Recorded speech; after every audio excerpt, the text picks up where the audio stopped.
morning, everybody. It's November 14th. Killed that buck yesterday morning and right back after it today. So Justin came out today. Got a camera guy for the first time ever. It's pretty nice, I'm not gonna lie.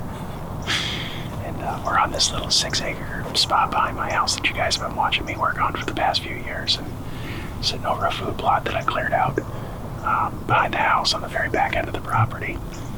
And this year I've got a great buck in here. I've had him in here for 4 years now. And he's been in here quite a bit. I think it was November 10th. He was in here 7 or 8 times on the camera, right in the middle of that food plot. And he seems to be on 3 to 4 day cycles, so hopefully he slips up and comes through here again today. Hopefully this tree stays up with 2 fat boys in it. I don't know if it was really designed for that, but we're making use of it. I think we're good. You think we're good? Hopefully these deer follow the script this morning. Dude, come right here. Hey.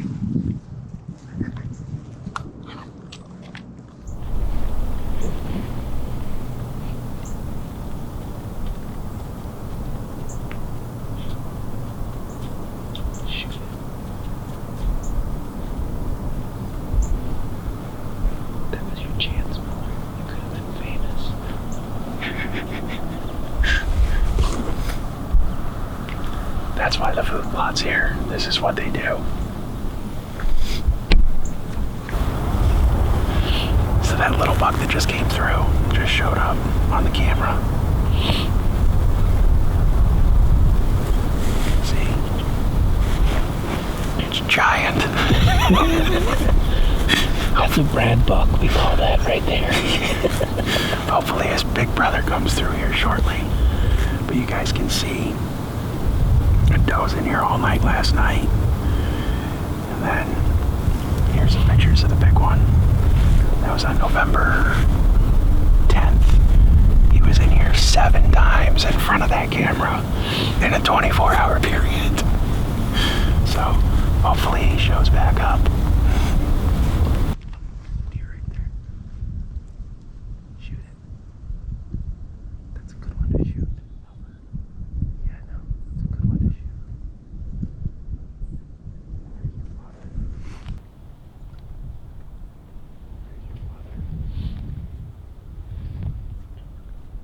Give it a can call.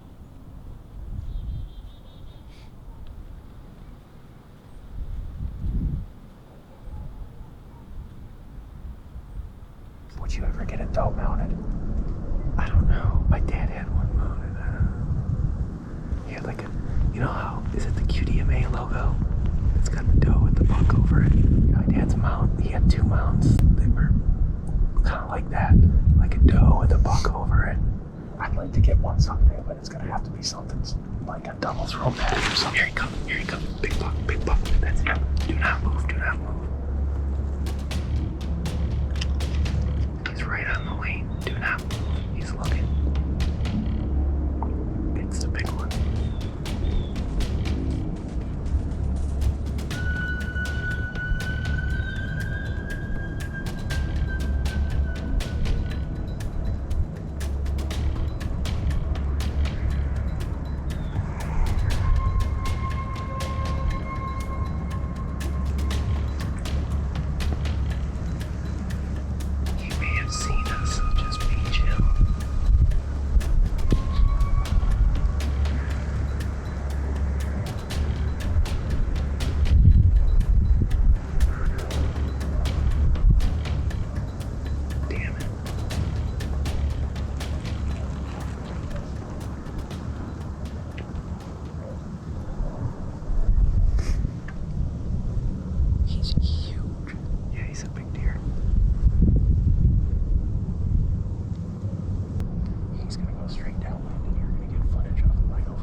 can't believe we just buggered that up, dude.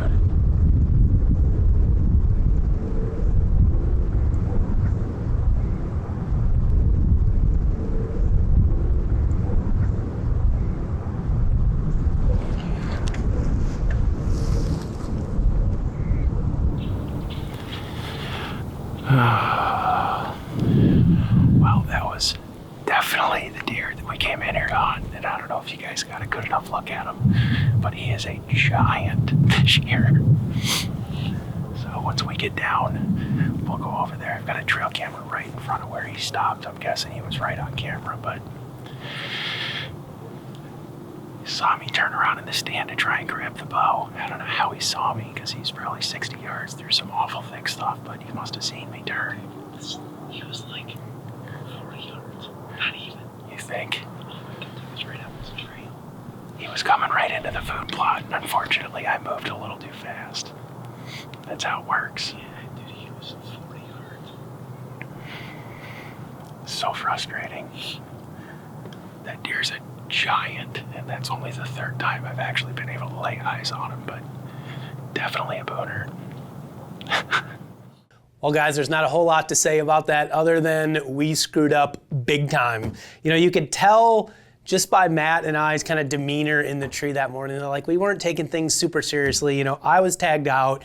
Matt just shot a buck the day before. We really didn't think we were gonna see that deer. We were kind of just going out to go out and hang out, and unfortunately it bit us in the butt, so to speak. You know, that deer, the area that we're hunting in, as you can see, is just super thick. It's overrun with, you've heard me say it a million times, buckthorn, and you can't really see much. There's one little opening, and there's the trail that Matt cut right in there, and I caught that deer out of the corner of my eye as he was coming in, but he was probably 40 yards, maybe less by the time we saw him, and it was pretty quiet that morning, and I don't know if it was us talking, Matt moving, me grabbing the camera, like whatever it was, he saw something he didn't like, circled downwind as all big bucks do, and it was over after that. So, man, I gotta tell you what, I kind of feel bad, you know, for Matt. That was a huge deer. You know, the silver lining to this whole thing is that Tom Alford actually found, I think it was the left side, if I recall, of that buck this year, and it was actually the largest shed antlered I think Tommy's ever found in his life. And if you guys know Alford, he's found a lot of shed antlers, but I think that was the largest single side that he's ever found. I'm not sure that he officially scored it, but the thing is huge, and Tommy was actually cool enough to give that antler to Matt just because of all the history that he's got with that deer. So obviously the deer made it through the season. He's got pictures of him the last 4 years. He always shows up during the rut. Hopefully year number 5 will be the ticket for Matt, and hopefully I will not be in the tree there to distract Matt. You know, I feel like you know, having a cameraman's great when you guys are both just sitting there watching for deer, but when you're sitting there BSing like Matt and I were doing and you're not paying attention, that's what happens. So it is what it is, live and learn. I hope you guys enjoyed it. The hunting season is coming very, very quickly, so if you're out there doing tree stand work, make sure you wear your safety harness, and guys, get those trail cameras out because the bucks are growing. We're gonna have some hit list videos coming up for you very, very soon. So until next time, bow hunt or die, baby. Rolling. Action.